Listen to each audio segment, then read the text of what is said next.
Good morning. This is Five Tons with Guns. My name is Casey, and today we're going to stray away from the rebuilding of the foundry, as we do not have the materials for it to finish up and show you.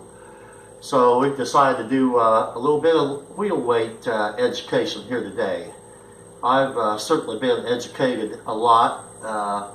It's been 5 years since I have gone around from filling station to tire shop and collecting wheel weights and such. And in 5 years, a lot of things have really changed in the way of wheel weights. Today I'm going to show you what all has happened. And I hit like 7 filling stations and tire shops to get this amount of wheel weights. Now first, you want to separate your wheel weights. And we've got them all separated. And we've eliminated all of the steel wheel weights. Like, look at this. We've got this pile, and we've got this box. And this is all steel. Looks like something somebody could do something with these. They're 1/4 inch. Each one is quarter ounce. Anyway, this is what you're going to run into typically on your wheel weight ventures. Next, what you'll have is you'll have your zinc. And they're usually identified with ZN. That's your chemical symbol for zinc. And they're pretty hard. You can identify them pretty good. And also a pair of dikes will not cut through them like they will a lead wheel weight. So we have 31 pounds of zinc wheel weights right here.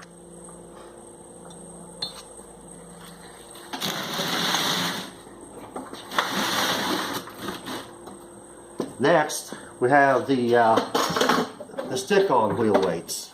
Now they're pure lead. You can see. We've got 27 pounds right here. And you really want to keep these separated from your regular wheel weights like this. These are pure lead. We keep them separated, and we got a lot of them, and you know, in ingot form. They're good for bullet swaging, and that's about all. And we do bullet swaging. Alright, 31 pounds of this we're going to do. And now, the most important part is the pure lead. I think most of them will say, if you see micro on it, you know you've got pure lead. And there are others, but use a pair of dikes, and if you can cut into them like that, why, you know you've got lead. Or with zinc, why, you cannot do this. So we got 44 pounds of wheel weight lead. That's the perfect alloy for your pistol. Next, we have this kind of stuff here. It's like foam, but it's heavy, like it has lead in it. And I want to show you what will happen whenever you melt this down. You're going to run into this occasionally, and you want to just, when you find it, just throw it away. and I'll show you what happens whenever you melt it down. This is about an hour's of melting 2 pounds of those down. See how that is? I'm glad I used a junk pot here. I didn't, you know, I'm probably going to have to put this in the fire to get it cleaned out, but there's nothing in it. You can see that.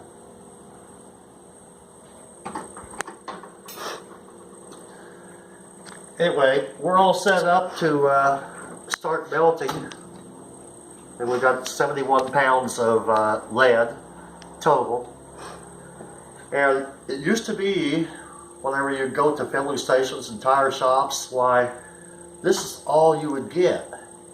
And now you're getting a mixture of nice lead wheel weights, not very many nowadays, and this stuff, and the pure lead stick-ons.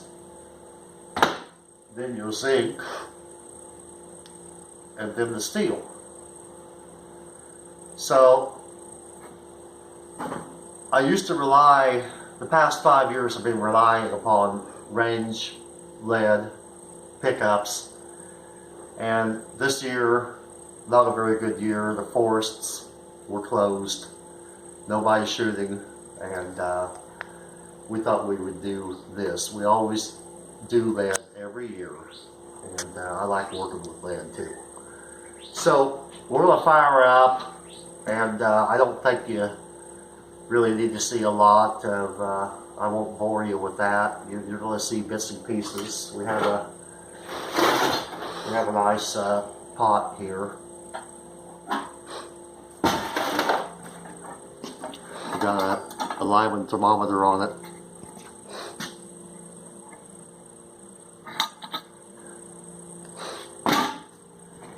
We have our fluxing.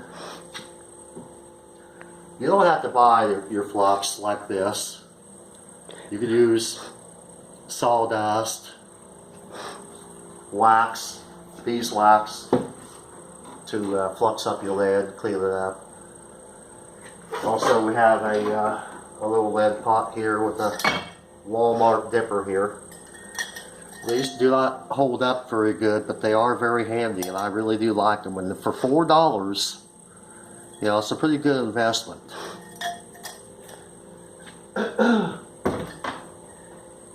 Anyway, the lead, you know, we make bullets. Here's an example of our lead cast bullets here. You know, they're a powder coat, hollow points and round nose. That's what you can do. Anyway, we're going to get after today. Again, you know, if you get mixed up, get a zinc wheel weight in with your lead, don't worry, it will float. You're only working like 650 degrees on your lead. That's why we're starting out here on this project with just the lead. Low temperature. Then, after the lead is done, we'll get on to the zinc. And that melting temperature is 787 degrees to melt it. And we may have to use the foundry for that, but we'll try it on a little burner here and see what happens. Anyway, that will be it for right now. And when we get the lead all done up, both these types of lead, we'll show you the yield that we have gotten from 71 pounds. Thank you for watching. We'll see you tomorrow.